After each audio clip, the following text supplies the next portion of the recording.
जाफ़र बरमकी हारून रशीद का वज़ीर था। अखबारुल अव्वल में बयान किया है कि जब जाफ़र को फांसी दे दी गई तो हारून रशीद ने ऐलान किया कि जो कोई जाफ़र की मौत को बयान करेगा या उसके लिए नौहासराई करेगा तो उसका अंजाम भी जाफ़र के अंजाम की तरह होगा और उसे फांसी दे दी जाएगी। इसी खौफ की बिना पर लोगों ने सोगवारी की किसी भी रस्म को अदा नहीं किया और किसी ने भी उसकी मौत का तज़किरा नहीं किया। जाफ़र का एक अरबी दोस्त था जो बयाबान में रहता था और लोगों से दूर ज़िंदगी करता था। हर साल जाफ़र के पास आता था और उसकी शान में कसीदा बयान करता था और जाफ़र उसे इनाम में 1000 दीनार देता था और वो उसी दीनार से पूरा साल ज़िंदगी करता था। और जब साल गुज़र जाता था तो वो दोबारा जाफ़र के पास आता था और दोबारा कसीदा बयान करता था और 1000 दीनार लेकर चला जाता था। ये मामूल था उस शख्स का।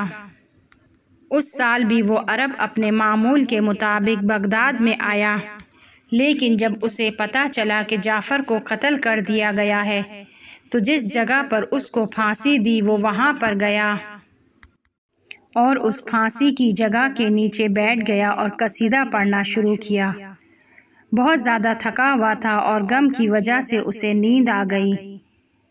ख्वाब में जाफ़र को देखता है कि वो उससे कहता है कि तुमने खुद को जहमत में डाला और हमारे पास आए हो और हमको इस हालत में देख रहे हो। अभी बसरा जाओ और फला शख्स के पास कि जो उस शहर का बड़ा है, जाओ और उससे कहो कि जाफ़र ने तुम्हें सलाम दिया है और कह रहा है कि आप मुझे 1000 दीनार दें और उसकी निशानी फल्ली है।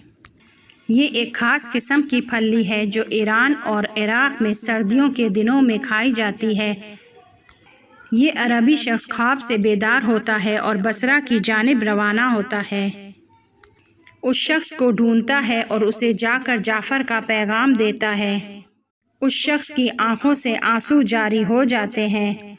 वो अरबी शख्स का बहुत एहतराम करता है, उसे अपने घर ले जाता है और 3 दिन उससे पजीराई करता है और आखिरी दिन उसको 1500 दीनार देता है और उससे कहता है कि 1000 दीनार जाफ़र की तरफ से हैं और 500 दीनार मेरी जानिब से।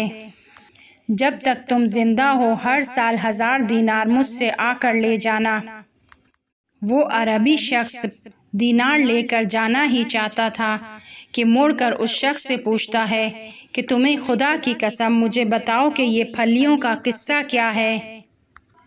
वो शख्स कहता है कि मैं पहले बहुत ज़्यादा फ़कीर था और बगदाद की गलियों में मैं फलियाँ बेचा करता था। एक दिन हवा बहुत ज़्यादा ठंडी थी और बारिश हो रही थी। मैं अपने घर से बाहर आया ताकि फलियाँ बेचूं। मेरे पास कोई ऐसा लिबास नहीं था कि जो मुझे सर्दियों से बचा सके। मैं सर्दी से लरज़ रहा था और कभी कभी बारिश के पानी में गिर जाता था। मैं इंतहाई बदबख्ती और रंज के आलम से गुज़र रहा था कि अभी भी उसको सोचता हूँ तो खौफ तारी हो जाता है। उस वक्त जाफ़र अपने महल की खिड़की पर बैठा हुआ था और उसकी महफिल में उसकी बीवियाँ और कनीज़ें थीं। जब उसकी निगाह मुझ पर पड़ी तो उसको मेरे हाल पर रहम आ गया। उसने किसी को भेजा ताकि मुझे अपने पास तलब करे। जब मैं उसके पास गया तो उसने मुझसे कहा कि अपनी फलियों को इन तमाम लोगों को बेचो। मैं अपने तराजू में फलियां रख कर तोल कर दे रहा था। हर कोई एक तराजू भर कर फलियां ले रहा था और तराजू के दूसरे पलड़े में सोने के दीनार रख रहा था। मैं इसी तरह सबको देता जा रहा था और वो मुझे सोने के दीनार दे रहे थे, यहाँ तक कि मेरी फलियां ख़त्म हो गईं और मेरे पास सोने के दीनार का ढेर लग गया। जाफ़र ने मुझसे पूछा, क्या कोई फल्ली बाकी बची है? मैंने अपनी टोकरी में देखा तो वहाँ पर एक फल्ली मौजूद थी। जाफ़र ने उसे लिया और उसके 2 टुकड़े कर दिए। आधा टुकड़ा अपने पास रखा और आधा टुकड़ा अपनी बीवी को दिया और इससे कहा कि इस आधे टुकड़े को कितने में खरीदोगी। उसकी बीवी ने कहा कि जितने अब तक सोने के दीनार इसको दिए हैं उसी कीमत में इस आधी फल्ली को खरीदूंगी। जाफ़र ने कहा कि मैं भी इस आधी फल्ली को इन तमाम दीनार के 2 बराबर खरीदूंगा। वो शख्स कहता है कि मैं हैरान रह गया और मुझे समझ नहीं आ रहा था कि ये सब क्या हो रहा है, और मैं खुद से कहने लगा कि ये काम नामुमकिन है।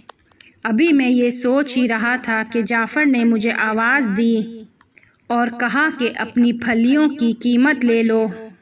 इसके बाद उसके एक गुलाम ने तमाम दीनार को जमा किया और मेरी टोकरी में डाल दिया। मैं घर वापस लौट गया। इसके बाद मैं बसरा आया और तिजारत में मशगूल हो गया। मेरा काम चल पड़ा और उसमें बरकत हो गई। इसी वजह से मैं तुम्हें हर साल 1000 दीनार दूंगा कि ये सब जाफ़र के एहसान का हिस्सा है।